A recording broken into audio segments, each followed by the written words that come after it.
Hello, I'm James Brown, your voiceover with soul on the Cherrywood Podcast. Action. Welcome to the Cherrywood Podcast. It's Simon here. It's Rachel here. Please like, share and subscribe. Hello everyone, welcome to a different Cherrywood Podcast today. We've got James Brown. No, not that one. He's passed away, if you remember. Voiceover artist. And look, our first ever online chat with someone. We didn't have any hiccups, honest. How you doing, James? You all right? I'm doing very well, sir. Yeah, not too bad at all. How are you guys? Excellent. I'm good. How are you, Rach? Yeah, good. There's always something wrong with Rach, to be honest, James. So I'm enjoying watching myself on the screen here with just like not on the screen in my own screen, but a screen within a screen within your podcast recording studio. Well, we wanted to make you still look like a guest, you see. I was even going to have the mic a little bit closer so you look like you was using our mic, but you know, you've got one coming in like a porn film. Absolutely. And that is always the impression I like to give. I 100% can guarantee his mic is much better than anything we've got here. Well, I don't know, Rach. We're recording people as well. I think he's got some sort of Rode thing going on there. It might be a Sennheiser 416 thing. Oh, fair enough. Right, not the cheapest of mics. So we are going to go into our sponsors, and when we get back, we have a full-on chat with a voiceover artist, James Brown. Yeah, I can't keep doing that because you must be sick of people doing that. So that's all right. It's been 45 years. Are you 45? 46, damn it. I don't think I did it when I was See, now I thought you were younger, but maybe when we had a chat last time, I got it round the wrong way. Did I say you were a lot younger than you look? 64. Right, we're going to go to these sponsors. When we come back, we'll have a chat. I'll take it. Today's sponsors are De Medici Associates, Chartered Structural and Civil Engineers. Based in the UK with a worldwide reach. Visit their website on demediciassociates.com. Bond Carpentry, where precision meets creativity. From bespoke cupboards to second fix carpentry, garden houses and even the Cherrywood Podcast sign. Call 07738 732 931. Bond Carpentry, licensed to drill. This podcast has been brought to you by Snug Dubs, camper van hire. Roam the world, park anywhere. That's snugdubs.co.uk.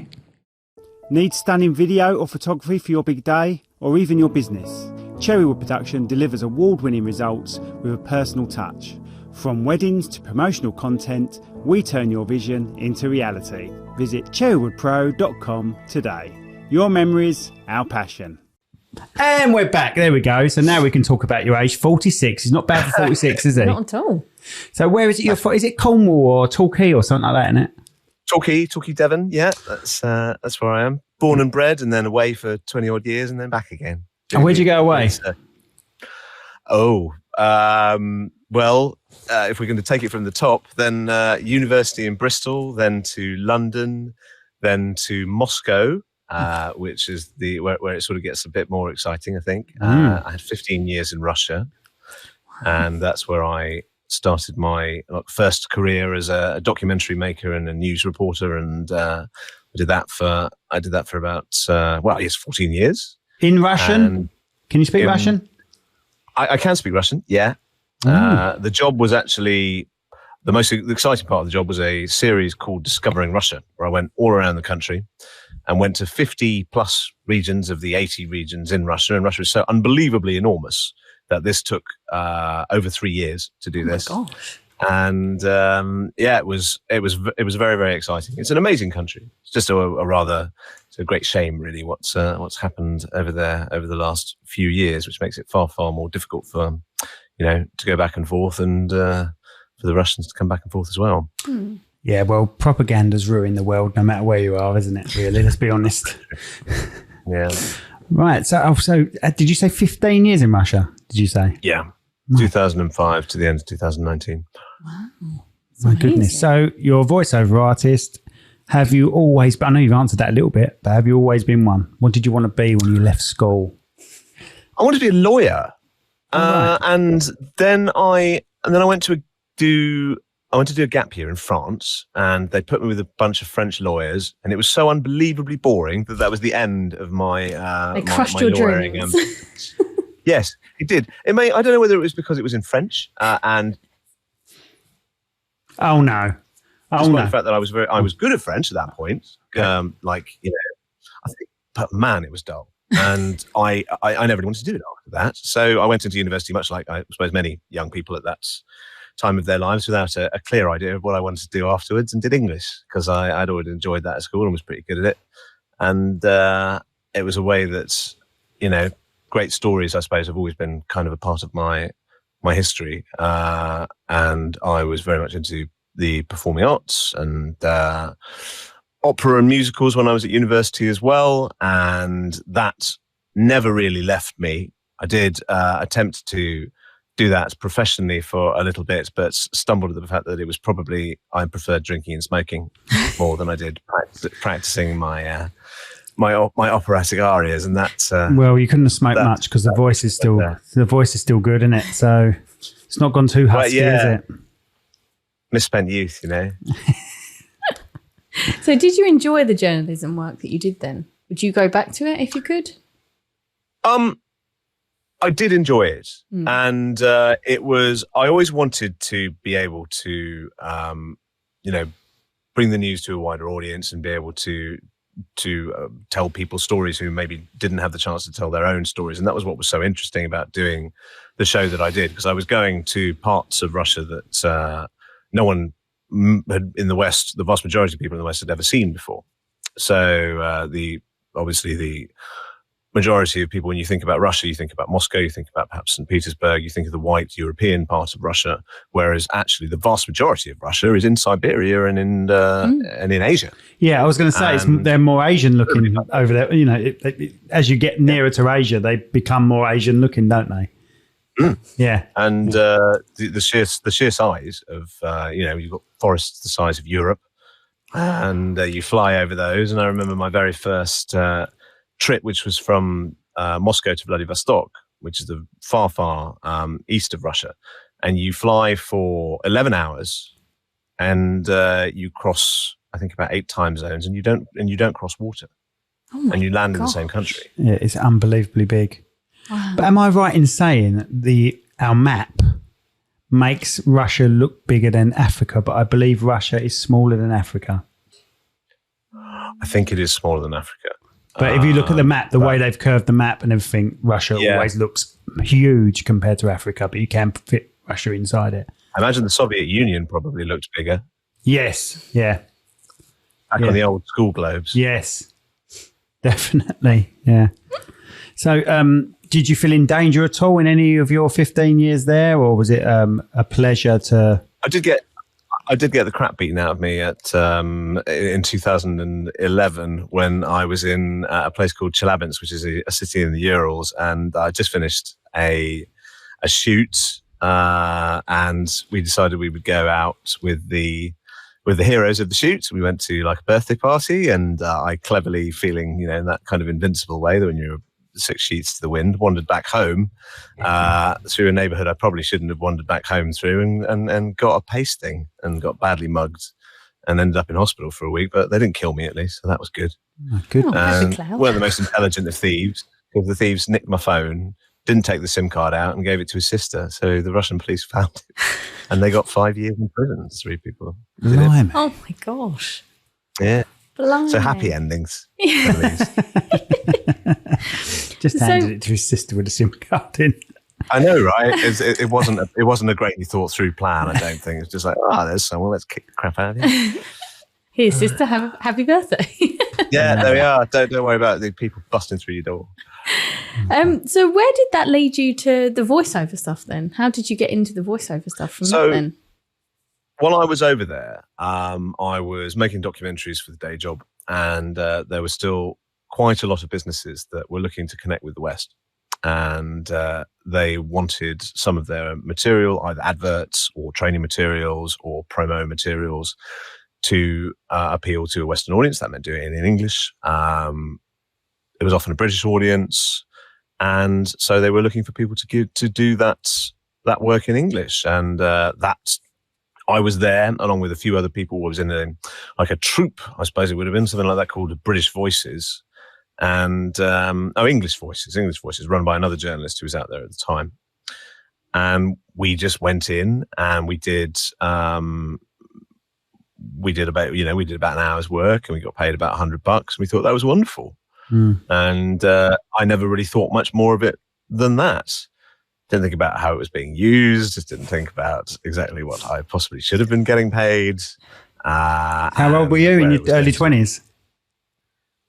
No, this would have been my sort of early 30s at this point. Oh, right, okay. It started about towards the end of the noughties, very end of that. Okay, so you haven't been back that long then. You've only been back about 6 years. 5 years. Right. Yeah, okay. Just over 5 years now. And you thought you'd carry on the voiceover when you got back in England? Well, I came back originally. My father, unfortunately, had just had a diagnosis of Alzheimer's. He'd been caring for my mother for quite a significant amount of time. She passed away in the end of 2018, and the poor bloke then just had about 58 things hit him at once, which sometimes seems to be like life really wants you out of here. And he needed help. There was also the going on in Russia itself was getting tighter and tighter in terms of what you could say, in terms of what, in terms of the media landscape was being closed in on more and more. You had very, very little freedom of speech at that point, which has got steadily worse over the last few years after that. And my wife and I had, our little boy was 3. We decided we didn't want to bring him up in that. So was he born in Russia? Well, it seemed like, yeah, he was born in Moscow. So is he classed as Russian? I don't know how it works. He is Russian. He's Russian, half Russian, half British. So he can have dual nationality. He has 2 passports. Does he have to do some sort of service at a certain age, or can you get out of that? If he was in Russia, but he's neurodiverse, so he's autistic. So we think that would probably mean he would get an exemption anyway. But I cannot imagine that we will be racing to take him over there at 18. No, obviously, yeah. And but we'll see. Hopefully the world will be a different place. Because having access to that, it's his ancestral land, and being able to freely go back and forth and have all the wonderful things that Russia can provide in terms of culture and history and language would be great for him. But I left in 2019. Thought I'll go back to London. I'll see what I can do in terms of the UK TV industry as well. I'll be closer to Dad. And I did that about a month before COVID-19 shut the world down. So that was just fabulous timing. So any attempt to get into the UK TV industry was basically sort of over before it began. And I was left in a bit of a limbo, to be honest. I worked for the Associated Press for a while. That was doing basically editing scripts that come out from freelancers in the field. You turn those round. You make sure the pictures are all nice and shiny and the scripts are nice and shiny, and they go off to AP's clients. But that was the sort of thing that I'd been doing about 16 years ago, and it wasn't going to pay the bills, but it was something to do while we weren't really doing anything, because there's no unemployment for me. There's no what was it called? What did they give you, furlough? Oh, yeah. Back in the day.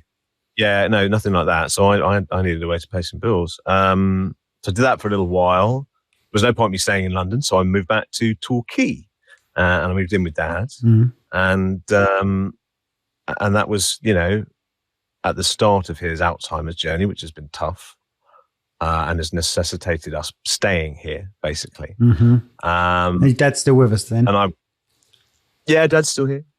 He's in the next room. Oh. It's about 6 years in, and there are some good days and there are a lot of bad days. It's not a good end. No, but we're still here, and we have a slightly funny existence. But I did have the chance to start up this business, and having been the sort of guy who, to be honest with you, had never thought about doing any kind of entrepreneurial work at all. About sort of probably saying like, I wouldn't have the first clue how to do that. And I didn't. Still don't, probably. It's all learning curve.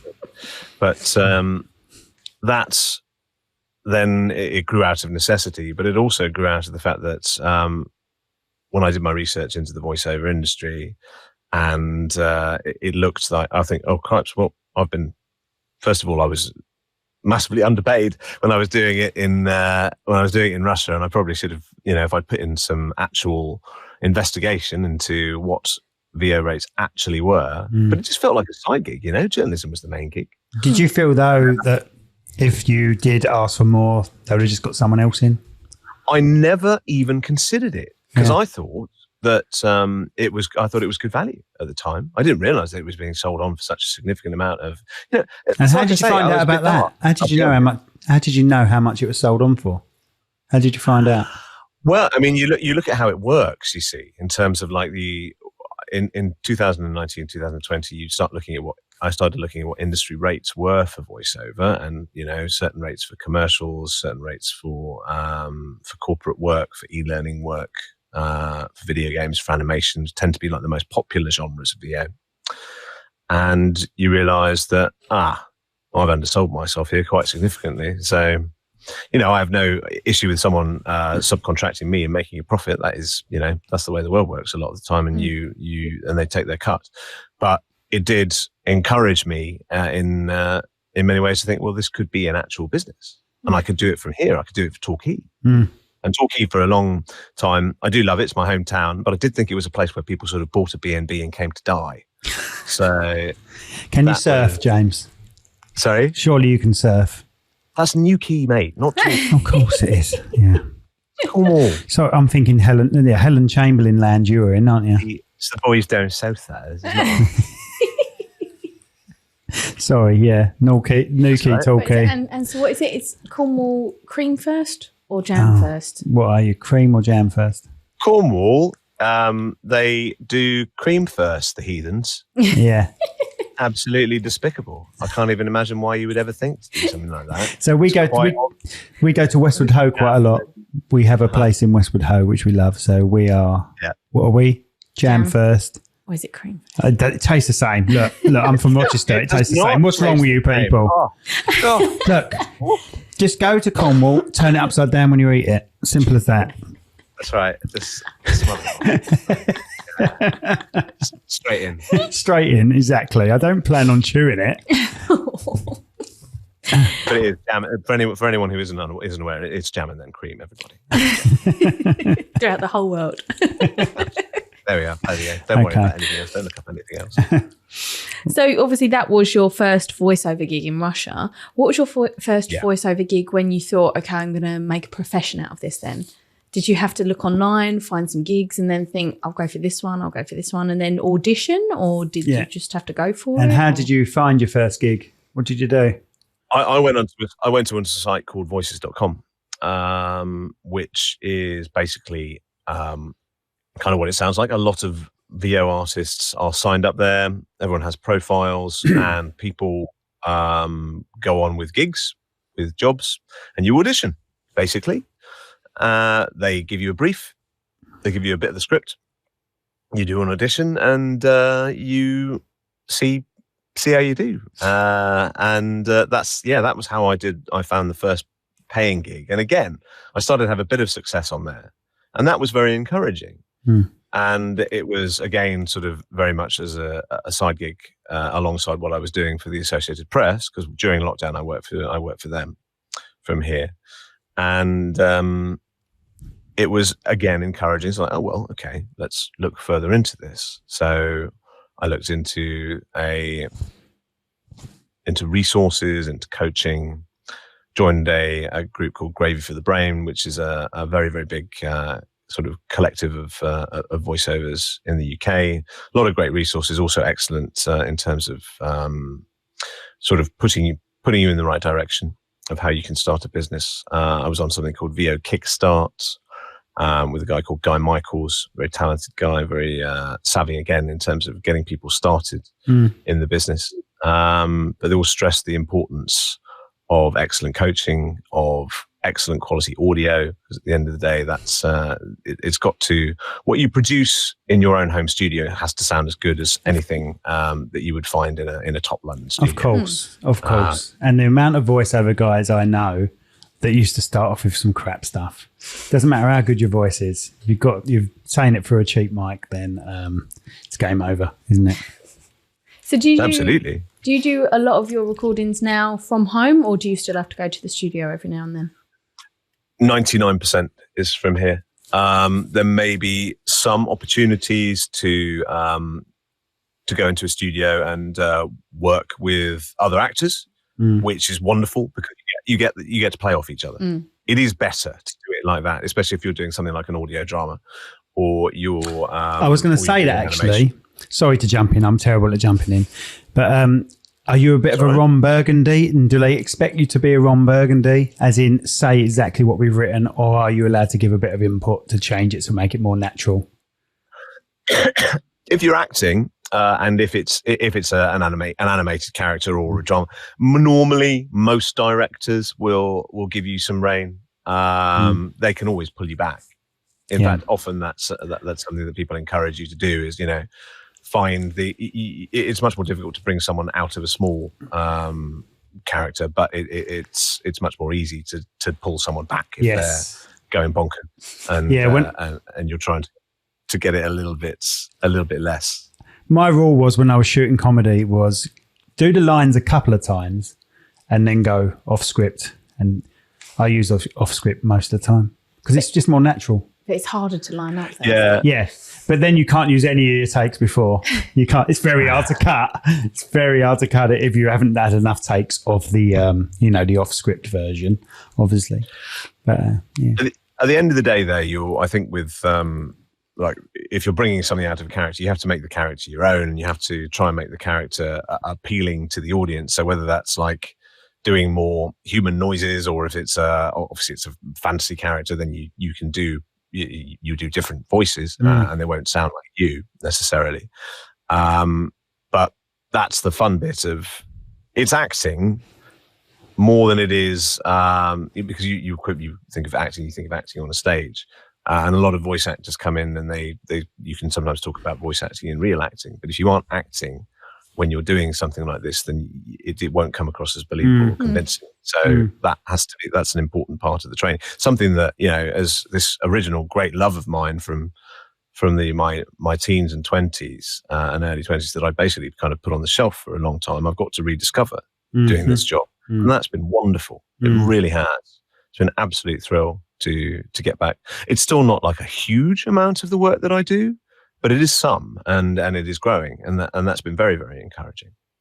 So there must obviously you get asked to do lots of different emotional voiceovers and funny voiceovers. How do you split the emotion? Obviously, they give you the script first, and you have to really get into that character, and especially if it's an emotional script, and you've got to be a little bit sad, or you've got to portray I can't get the Toast of London out of my head.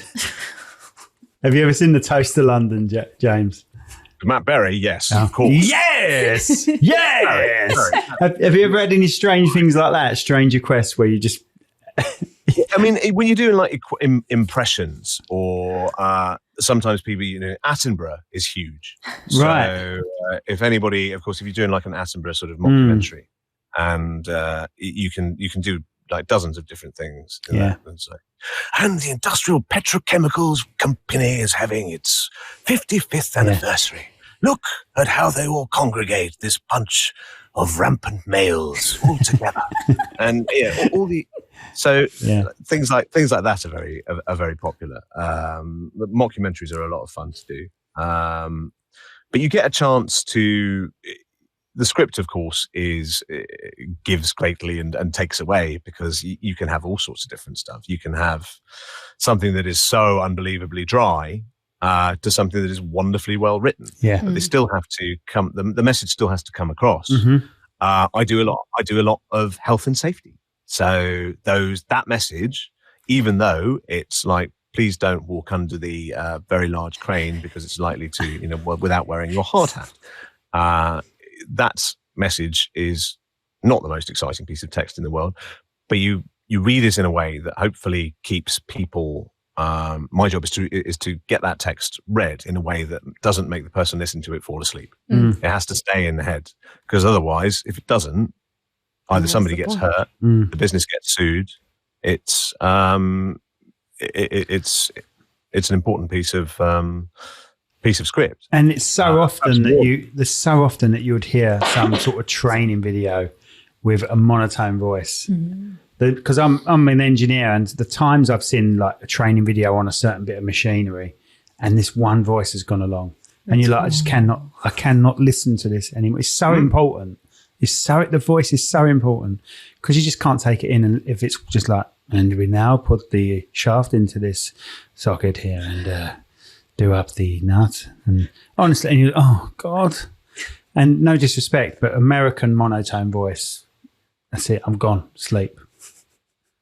Because I've done a few voiceovers for safety videos before. You have, yeah. And oh my God, some of the language, I'm sitting there going, what the hell does that even say? Because it's like this long. The word is like this long. And I'm thinking, how do I even pronounce this word? It's really hard sometimes. Nubbins, like is the end of a toilet roll. When they cut the toilet rolls up, the bit at the end is called a nubbin. She's like, what the hell is a nubbin? I spend a lot of time on YouTube on the how to pronounce guy. Have you ever looked him up? He's like this man who's clearly just gone into a dictionary at some point and thought, I know what I'll do with the next 5 years of my life is just read every word and make a video of every single word being pronounced in the entire English language, or perhaps sometimes in different languages, and it's incredibly useful. Thank God that exists, because otherwise it's you're either getting it wrong or you're ringing up the client or many different times to just check the pronunciation. So often that's been a bit of a lifesaver, to be honest with you. Sometimes, you're right. If I'm doing medical, definitely. But sometimes in that case, I imagine this guy you're talking about is an English guy, is he? I think no, he's not. Oh, actually. Right, okay. I think he's French. Oh, right. It sounds like this. This is how we pronounce. Oh, right. Okay. Supercalifragilistic. All right. Because sometimes what we would do is very obviously the company's in England, but it's an American-owned company. You would have some British stuff, and all of a sudden you would say something in an American way just because that's the way they've relayed it to you, and that's what they want to hear. So it would work in some respects, but then there's an odd curveball that they would throw at you, and you're like, I've said that wrong, haven't I? Yeah, you have. Yeah, okay. Yeah. I have had that a couple of times, not often, because if you're hiring a Brit, you probably want us to speak in our normal, not our normal dialect, rather than adopting yours, but not always. No. That must be weird, though, being hired as a British person to do an American accent. Why don't they just hire the Americans love a British accent. They do. Thank God they do. Bless America. We're the empire, aren't we? Where every villain there is. Anything to do with the Queen or royalty. Yeah, Queen, royalty. We're solicitors. Perfect. Right. Terribly villains. Yes. What would you say was the most challenging type of voiceover work that you've had to do before?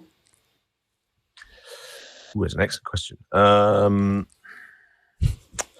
It's rare for Rachel. It's just some scripts are deceptively simple. Like there's a very big trend in voiceover now. It's very important that you have the conversational read. Right. So do you remember back in the day, like 10, 15 years ago, you'd either get sort of, buy now, come to B&Q or whatever, pick up 68 screws for the price of 7. Yeah. Amazing. Yeah. Only today and tomorrow. That kind of thing. So you're being talked to in that way. And that has gone very, very much out of fashion. 100%. And now people want as little selling as possible often. It's even in their commercials, which is all about selling, weirdly enough.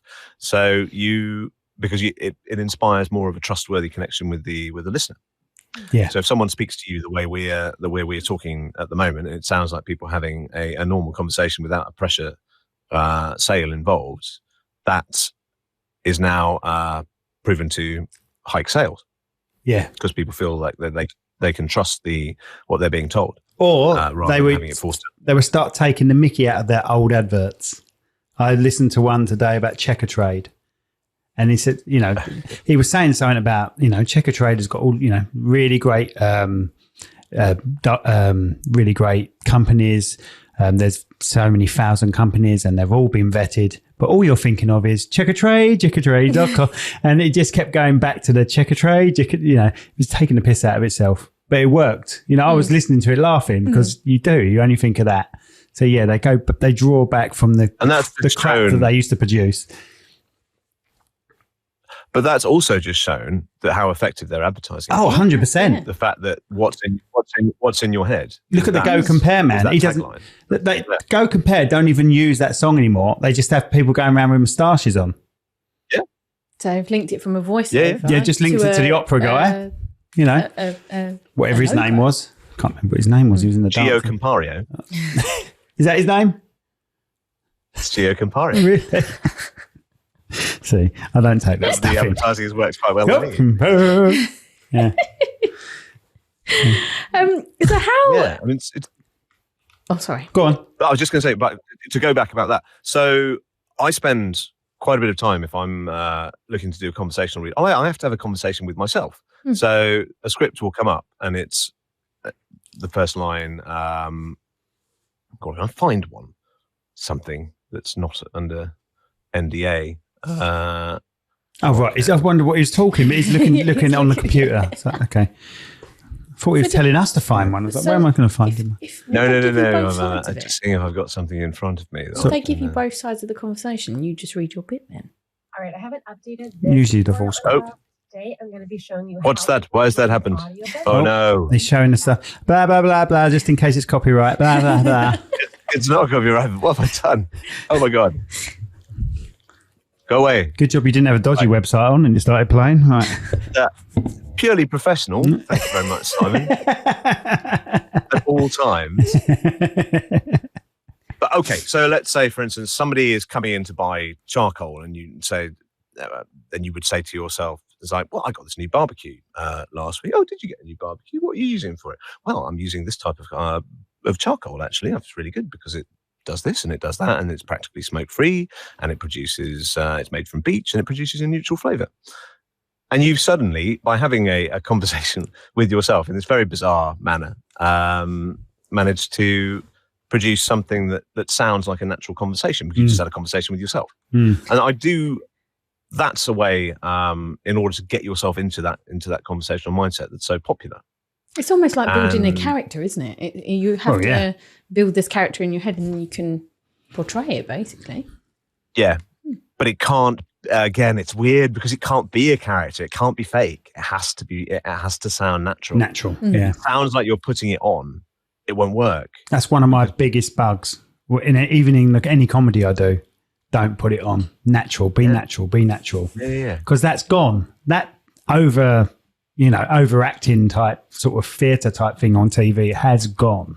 It's terrible. Does my head in. So yeah, and same with voiceover. You've got to keep it natural. Otherwise, you won't connect with the listener. Precisely, and that's at the end of the day, you want them to watch what you're on and listen to what you're on, and that's the great benefit of adding great audio to great pictures is that the watch time overall goes up so significantly. It makes a big difference to just having, like, for instance, video with music underneath. You add someone telling you a story under there, and your attention immediately stays for a longer period. Yeah. So it's beneficial to everybody because then hopefully you can encourage the listener to do what you want them to do. Yeah. I mean, if you're building up towards call to action at the end. Saying that though, James, I gave you that spiel just then, and the two people that I've acted are the most over the top camp comedy type characters that I've ever done. They're horrendous. But everyone, I'm going to have to check these out now. It sounds like something I should be watching. Don't. So the first one is the tab theory. You went silent there. No, it's just the internet, James. Yeah, right. I can see you. Realize I can see you. So the first one is called the tab theory, and the second one is called Dusty, and they are both on Amazon Prime. Okay. Right. Yeah. I'll check that out then. So what sort of genres? Is that the right word? Genres. What sort of genres do you cover then?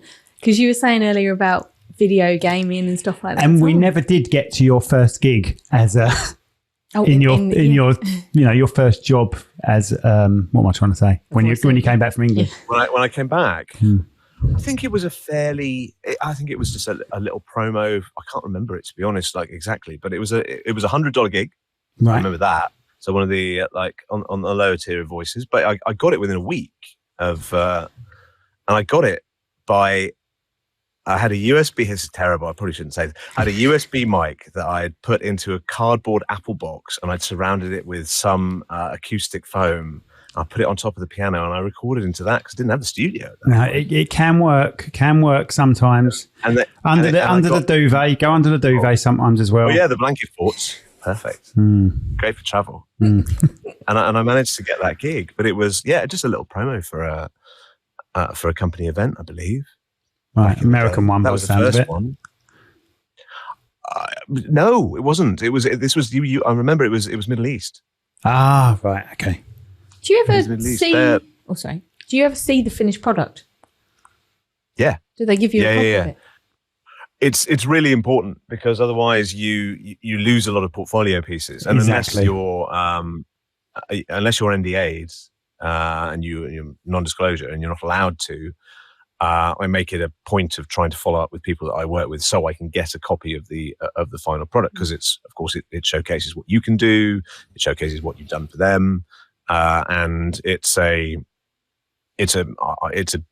testimonial for you, and hopefully if the person's happy with what you've done, it's maybe you can ask them to do a testimonial for you as well. Get my marketing hat on. Do you have a dream job, a dream voiceover that you would like to do? And have you been approached? I have a friend that's been approached. Well, he actually has the job of changing foreign Netflix shows into English voiceovers. Localization, yeah. There is a call for that. There's a lot of money in that as well, obviously. Yeah. Imagine turning Squid games into Squid games into doing that. I'm sure there's a bit of money in that voiceover. There's ADR, where you're doing audio description, and you are. Oh yeah, I didn't think of audio description. You do audio. You can do audio description. Yeah, of course. There is straight dubbing, which is when you're actually that's a lot when you're covering up lines in post production for films. I don't do a lot of that. That is harder to do from home. It's easier when you're doing that with an engineer in the studio. Of course, because the timing is absolutely is vital. So if you get the luxury of that, then that's a big thing you would go into the studio for most of the time. The vast majority of what I do is corporate explainers, so product explainers, promotional material, brand anthems, how a company wants to be presented, and if hopefully I can, by associating them with my voice, that encourages either trustworthiness, authority. I tend to get a lot of that. The journalism training helps with basically projecting an air of trustworthiness and authority, and hopefully reassurance. And people who are trying to put that message across in their marketing and advertising, they would come to somebody like me. Commercials are enormous fun, and sometimes you get to see your work with celebs and others. I got an advert for Shark recently. The vacuum cleaners is one. Yeah. Shark vacuums. Yeah. Sorry, I said Hoover. That's another brand. Courtney Cox is in that. Oh right. Okay, Courtney Cox. Yeah. Courtney Cox is in that. I imagine we definitely got the same pay rate for that. Yeah, righto. I'm sure you got more. Not bitterly at all, but that was great. So what's your favourite genre to work in then? Do you have one that stands out for you? Job that stands out? Do you go looking for something specific? I love doing documentaries because again, it's a bigger, more meaty story. Again, and it takes me back to my roots a little bit. Character work, video game work is fun because you get to build a world there. And that's where you get to, obviously, you lean into the acting, and there you're connecting with an entire community, and there's very little more passionate than an engaged gaming community. So creating those characters is enormous fun. So animation is. I was just going to say, with a video game, I'm not a video game person, but do you have to give different options? All right, this is going to sound really stupid. Like if you drive, Grand Theft Auto, you drive into somewhere, you've got to have different options for the different parts that players can it depends. pick? Yeah, they react to the character. Yeah. That you have to. You're literally doing a whole. Yeah. Oh, blimey. Loads of scenarios, I imagine. Yeah. When you're, if there's a game where there's about 65 different ways to die, and in different varieties of that, and different levels of pain and misery and suffering, so you got stabbed a bit, it's like, things like that, as opposed to just you've now been disemboweled, and I won't do that because that won't be very pleasant, but I think they get the neighbours upset.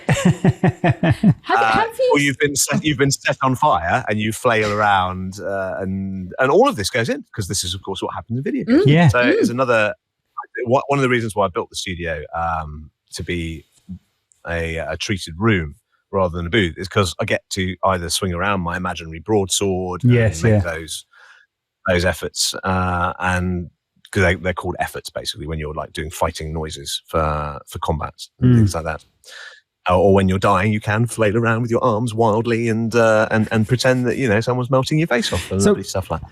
What games you been in then, James? I have been in a few indie games, and oh god, I'd have to have a look at my credits list. I might have had a better look at the start of that one. No. So they're indie games. What are they similar to?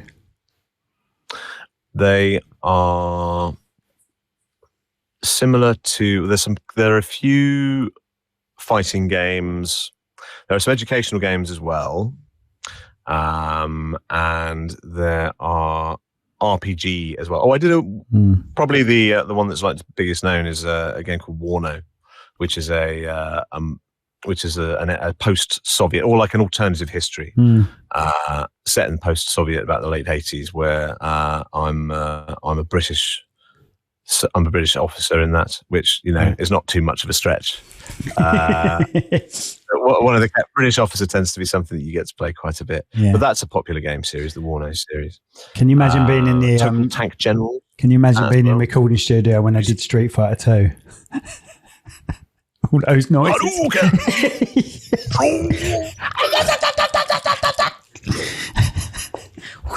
No idea. She has no idea what we're talking about. Fight! It's iconic. It is. Have you seen those two guys on the stage at Relive It? Sorry, I'm not going to do them all there, but I want to now. Have you seen those two guys that go on stage? The two Asian guys pretend they're doing this. Oh, they dress up like the Street Fighters, and they've basically got mics. They've got mic. Oh, you've got to find it. Go on YouTube, you'll find it. Yeah. And they basically go, and they do all the kicks. And when they die in stages like they used to. You remember they used to fall back in stages, and then winner. Yeah, it's superb. It's well worth a watch. Right, do you got any sensible questions now? Or? I was going to say, have you noticed your voice change from like when you were 20? No, because are you asking him if his nuts are dropped, Rachel? No. But I mean, went through puberty a little bit. But it's probably age. Yeah. Sadly, does do things to us. Yeah. So certainly my voice at 46 is different to my voice at 30. I look after it a lot better now, to be honest with you, than I did then. So it doesn't take as much abuse because I want it to last for the next, 40, 50 years, I hope. Looking after warming up properly, looking after your vocal cords and making sure that you keep hydrated and nebulized. But yeah, there's probably a bit more grit in there than there was about 10, 15 years ago. Mm-hmm. And that's because my voice, I can do deeper voice roles, but I'm not one of the guys whose voice is in their boots. Right. And a lot of the there will be quite a bit of a call for like a super deep ride down there, and you can see that doesn't come necessarily naturally to me. No. I have to reach for that. Really sort of loosen yourself up for that. Maybe you can do roles like that. Funnily enough, at different parts of the day. Also, get up first thing in the morning, and you sound. I'm right down there. I'm right down there in the mornings. Yeah. Yeah. I am. And so if I can Ike Turner it. When I'm on stage playing, I can Ike Turner it sometimes. Depends what sort of day I've had. Does that make sense to you? So yeah, it does. Because with audiobook work, I don't do a huge amount of audiobook work, but often you have to, if you've got characters and you're coming back and forth again and again, and it might be something that you're doing over the course of a month because it's a real marathon audiobook work, then that's something you tend to try and record at the same time of day so that your voice doesn't sound noticeably different. From one day to the next. When it comes to singing, or like you say, coming back to a project that you've left, you'll be really surprised how different your voice is from one hour to the next. If you had an hour break and come back, it can be completely different. And especially if you're getting over illness, like a cough or a cold or anything like that, your voice will It's just so easy. Like if your mood changes, your voice, your pitch will go up. You'll talk a little bit faster if you're happier. Why are you looking at me when you say your mood changes all the bloody time? But and it's really important, isn't it, that you've got to try and maintain that one level of. Do you listen to it again before, like, say, if you go back to a new day? Do you listen to a little bit that you've done the day before and go from there? Yeah. Or do you take a datum and do you listen to day one and go from day one and then carry on talking? Do you see what I mean? Because you can still gradually drift out if you're listening to the day before rather than day one. And you also have to be, very careful. You have to have samples of all your characters. So if you're doing a big book, and of course, suddenly Lord Asquith goes from sounding like this, and then you find out that actually he should have been done with an American accent because you've screwed this up and you're 78 pages or 100 pages in. Just then you're in trouble because that's your fault. So that's why you got to go back to your reference samples. And if you're doing 20, 30, 40 characters, which sometimes happens, you got to have a reference for each one. So would you do though? No, I'm not going to ask that question. No, go on. I was going to say, you're panicking about asking it. You've got to ask There are no stupid questions. Believe me. This is Rachel we're talking about. There are stupid questions. So if you're doing an audiobook, would you do it a character at a time, or would you go through the whole audiobook? No, I think because I probably wouldn't know where the other character bits would be. So I would go straight through the. I didn't know if you had to highlight. Seth MacFarlane, he practices by doing them all. Right. But when he records them, he does them all separately. Right. Okay. Is that a good enough answer for you? I didn't know if they highlighted the bits and said, right, do all of this in the American. Yes. Not in an audiobook. Oh, sorry. Yeah. Oh, you can do. Yeah. Yeah. All right. Okay. If you're just playing a character, for instance, and they may not want if it's a full production, and that's effectively it becomes more like an audio drama, and of course they get several different actors in to do lots of different. Sorry, that's my dad. Oh, bless him. We can't hear him much. Don't worry. I just heard a little background noise. That's fine. It's nice actually to have a bit of that. It makes everyone just feel quickly close the door. None of this gets cut. I'm too much of a lazy editor, James. So we leave it all on, mate. I like it. Sure. It's more natural. So I've got a technology. You've got a technology question, Rachel. Oh my goodness. AI. Where do you see AI in your industry?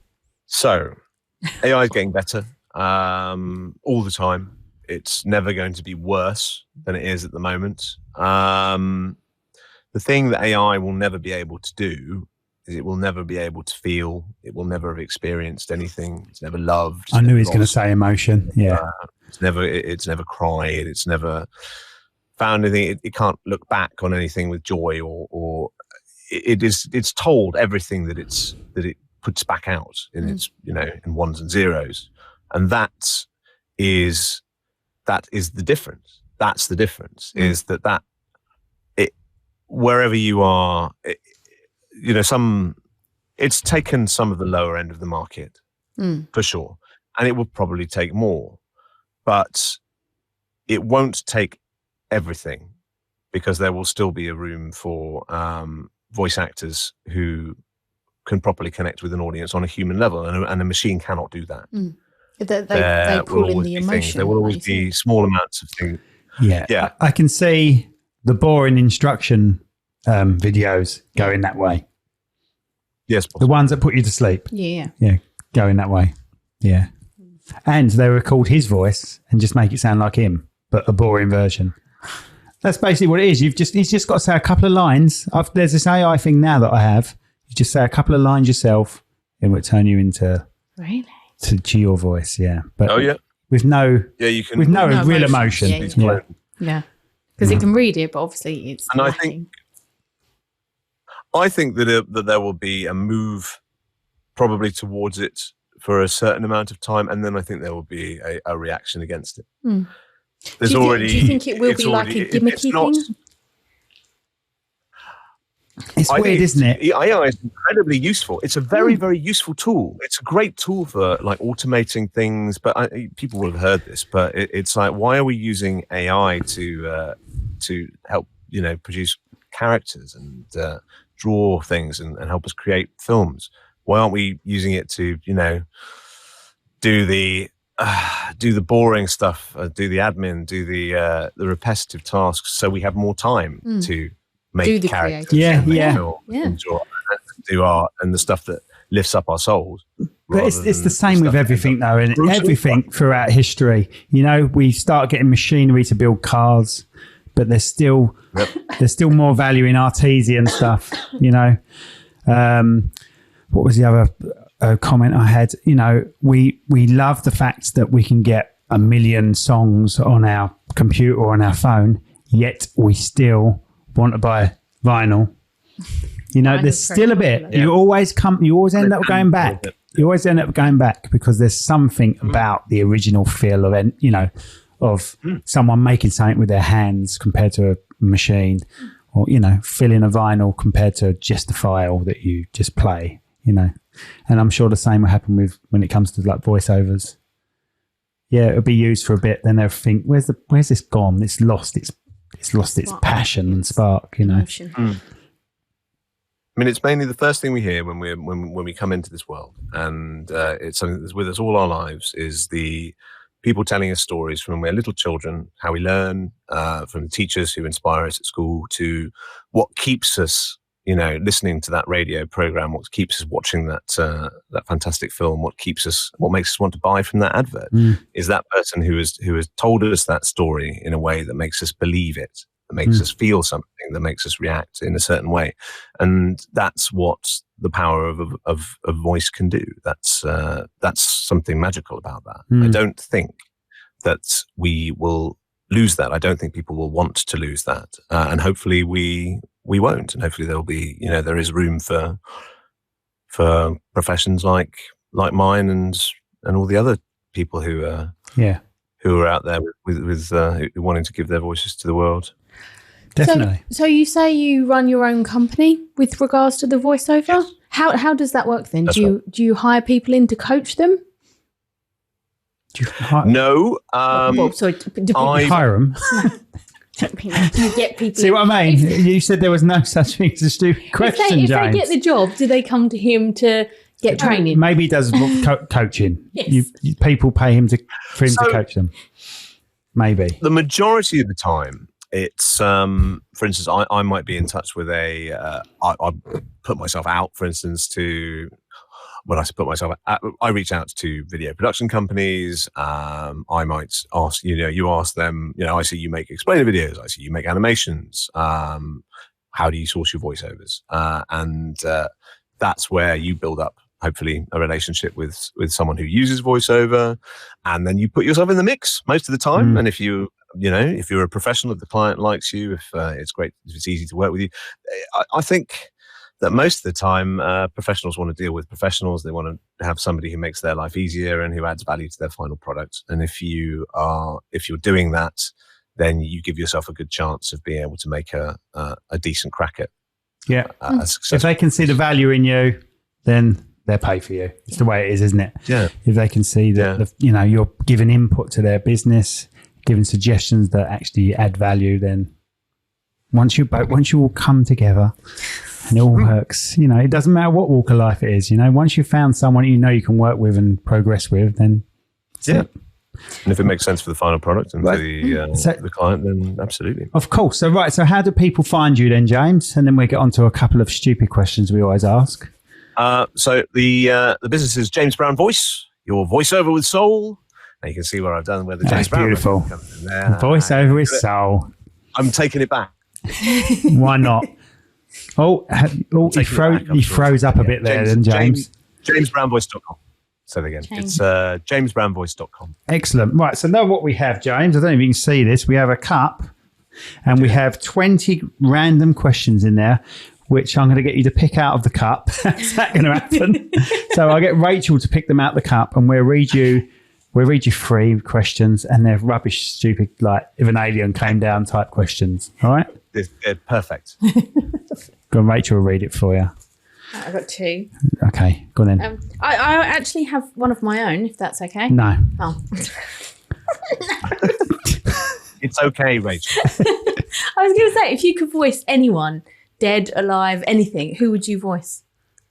Yeah, have you got someone who you feel you're very similar to? Or who you would just love to voice? Or you can do, yeah. Character, I anything. think the life of Donald LaFontaine, who was the famous In a World guy for all the movie trailers. Oh, yeah. Has he passed? Yeah. I didn't know that. It was a time when, that sort of thing. Of war. It was I never knew he had passed. And he would just go from studio to studio in his limo. And basically in his limo, he had a fax. I know, you imagine this kind of technology back in the day. Nobody had this, but John LaFontaine had this. And he would get these studios sending him through the scripts, and he would just get them and go drive to the next studio and voice that one, and then go drive to the next studio and voice that one. And just millions, made millions. Yeah. And he did the lot, basically, for years and years and years. And that's why, all these iconic classic films, the trailer you hear in the cinema was him. Yeah. Fabulous Life. Yeah. Here's the first silly question. Okay, we've had these 2 before. Do you want me to do you want to go for something different? Just spice our life up. Yeah, there's 2 more. This is from ChatGPT, James. So. Excellent, good stuff. What's the most embarrassing thing you've ever Googled? I think we heard it, didn't we, just now? Most embarrassing thing I've ever Googled. What an interesting question. Well done, ChatGPT. Some terrible medical. Oh God. I think mine would probably have. I think mine would probably have to be like, "What is this rash on my arm?" or something like that. And they were like, "No, something stupid like that." I think that would probably have to be mine. Some, like you said, some medical weird thing, or how to plait my hair, or something like that. You got one? Gosh, looking up, what's the procedure for a vasectomy? Yeah, because you have to know your own operation, don't you? Yeah, you have to have a look. Yeah. And just like kind of how does this work? Oh my goodness! Have you had one, James? What are the potential consequences in a couple of months? I have had a vasectomy, James, and have you had one? No. Oh, James, it's being booked because. Right. So another exciting news. My second son is about to. Oh, congratulations! Amazing! Congratulations. When did you? Tomorrow. Oh my goodness! Way. What are you doing on this podcast? That's probably why your dad called. Keeping an ear. You've just shut the door on your wife going into labour. It'll make a good podcast. Yeah, it'd be really good. I had a vasectomy and I turned up there and it was a muscly Halifax. Howard. From Halifax. Howard from Halifax. And he was muscly version of him. And he said, lay down. I said, okay. And then there's this older nurse lady due to retire, past retirement lady was there. And I was laying down and no bottoms on. She was like, what's this little thing then? And then she'd pull a scalpel up and show me the scalpel. And I really need you, love, So he then, he said, I'm going to He said, I'm going to inject you now, okay? And I thought, all right, he's going to inject my ball, but not just the skin, James, the actual ball inside the skin.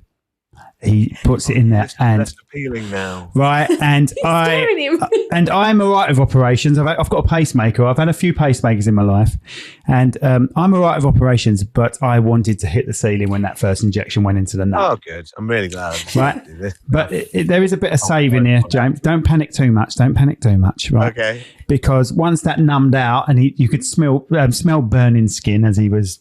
Oh, cutting off the old pipes. Yeah. And he went, that's that done then. I went, oh, thank God for that. He said, now on to the other nut. So, the woman's still coming up with jokes about small penises and stuff at the same time. And but the saving grace is the second ball had been a bit dimmed from the first injection, so it didn't hurt as much. All right, so have a nice time. And maybe we could do that live on the podcast. I'm about to get the call through from the. Jesus Christ. You'll be all right. Maybe it affects you differently. Thanks. Yeah, I hope so. Next question. Get this out of my head. You might want this. What's a talent that you have that nobody knows about? Apart from scaring people off with vasectomy questions. That's a good question, that one. It is a good question.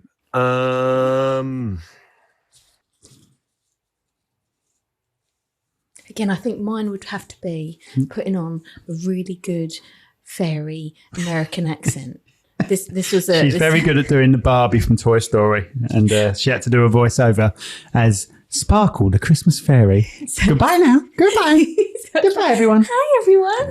Welcome to the grotto. And then I went, bye now. Anyway, sorry. Go on, what have you got, James? Very nice. I'm trying to think. Oh God! If I have talents, I tend to tell people because nobody don't want to hide your light under a bushel. It's not something. You don't get into jobs like this to well, you haven't told us, James. So go far away. What can I do? What can I do? Play the recorder. Speak Russian. Bang. I can't. Oh, I can speak Russian. Yes, there you go. But people might know about that. But perhaps nobody on this podcast will know. Can you sing, James? Yeah, I can sing a bit. Yeah, there you go. Sing a little bit. Okay, so what are you? Oh, it's like I'm not even homosexual, but that turned me on slightly. I've got to be honest. Okay, well that was my intention. You don't even know what he said. I don't know what he said. No, I said if you like, I can speak. Yes, I can speak Russian. Going back to the previous question about what was the strangest thing you've Googled. Well, I don't Google embarrassing things, but the singer in my band, Kelly, when I lend her my phone, well, I don't know why I lend her my phone, she manages to go onto Google and see what I've asked in the past, and my stuff is really stupid. Now Barry from EastEnders has left EastEnders. How's he getting on these days? Stupid stuff like that I decide to ask myself in the middle of the night, and I can't remember. It was something very similar to that, and she's just reading them out, dying. That was interesting because now I'm looking at my. You can see previous. My stuff, yeah, looking at that. So what we got here? That's a replacement locking wheel nut, Skoda Octavia. Robert Maudsley, fairly disturbing serial killer. There you go. So you could have answered this question easy. Britain's longest-serving solitary confinement prisoner. Cauliflower broccoli cheese. That's a good question. We should ask people, what are your last 10 Google searches? Skin to skin dad baby. Oh, that is nice. I'm a nightmare when it comes to babies, aren't I? That doesn't mean I eat them or anything. I've got 5 children, and when I see babies, I'm just terrible. I wish the injection never went in sometimes, James. Yeah. And I'm glad it did. Yeah. Having had 5. No, she's had 2. I've been married twice. So, right. Okay. So we got one more question for you, James, before we go. We always ask our guests if they want to choose a song for our playlist. Ooh. Any song you want. We stick it on Spotify, and it goes onto our playlist, which no one ever listens to, but it's fun, isn't it? Right. Gosh. Of any song of any people genre? Some people, if you want to be bowed out, people go for first dances sometimes. Right. I would like Don Henley, Boys of Summer, please. Is that your first dance? That doesn't sound like it. Boys of Boys Summer. of Summer. Yeah. First dance. Yeah. You didn't listen to the answer. I didn't listen Like, to that. no. And then you're like, I'm a bit of an 80s music kid. So Yeah. See, Rachel was born in 87, but she's still an 80s music I love person. the She loves it. 80s. That's just it's just one of my favourite songs of all time. So I may as well. Excellent. Can you say it again for me? Because I've already forgotten it. Don Henley, Yeah. Boys of Summer. Boys of Summer. Surely I know this song. You probably You do know the song. Absolutely, you know the song. You could sing it then. You know So Don we- Henley, right? From the Eagles. Yes. Yeah. How So does Boys of this is Summer his go? solo stuff. How's it go? Should I sing it? Yes. That's what I'm aiming for, James. No, Oh, for Let's see if this voice is. Was it? Nobody on the road, nobody on the street. I feel it in the air. Summer's out of something. Empty lake, empty streets. Sun comes down alone. I'm riding by your house. I can hear you. That's the one, yeah. Do you know what? I always thought that was Bryan Adams. I'm not going to lie. Yeah. So the same year. I Don't think. come back. You never look back. That's the one. Great song. I thought that was a Bryan Adams song. I'm terrible though when it comes to things like that. I'm terrible with lyrics. I take no notice of lyrics. He's horrendous. I just listen to the music and love the music. And then she goes, "What the hell are you singing?" And I don't give a shit. I don't know what it is. What was the one that we found the other day? What did we find the Oh, other day? that song. I can't remember that song. And we were like, no way, that's what it says. We had to Google the lyrics and we were like, no, we both got it wrong. This is great podcasting if you don't know what it actually It's is. that 70s song. Do you remember? No, Yes, you do. I don't remember. Yes. Let's let this man go because his wife's giving birth as we speak. James, I I hope don't you... think as we speak. Well, That's you why never your dad know. called. That's why your dad called you. It's like, come on, yeah, just present me with a baby. Yeah, Yeah. that would make our podcast if a baby just appeared. And I'm that sort of husband, right? called still on. Here you go. And the divorce papers. James, it's been a pleasure having you on. I hope you've enjoyed yourself. Tell us I your have. Thank you ever details so much again, for your having me. website and everything. It's been lovely. Brilliant. Let's have your... Rachel's really good at talking over everyone. So let's have your website details and everything again. Sure. It's jamesbrownvoice.com. You can email me at james@jamesbrownvoice.com. Oh, isn't it nice? We should get him to do a welcome to the Cherrywood Podcast and get it for free. Didn't even have James Brown Also on. do podcasts. I thought he would have had something by James Brown on the Spotify playlist. Yeah, he could have had a James Brown song, couldn't he? But no, we're getting the Bryan Adams one. No, Bryan Adams' mate. Right, that's it, everyone. So thank you so much for watching. Thank you to James. I think we should speak to James again in a year's time, see how he's getting on, And his see if his baby. voice has got deeper or something. See the baby, that'd be nice. After the vasectomy. Yes. Let's talk to James after the vasectomy. Well, literally, Literally, actually, we've got to have him on when the vasectomy's going on.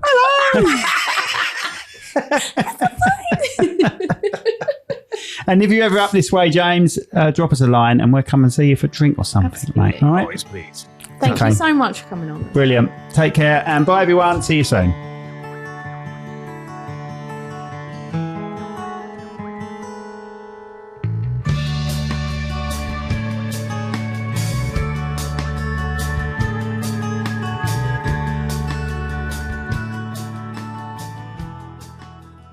Club Awesome, for autistic children and their families, a place where everyone belongs and fun knows no age limit.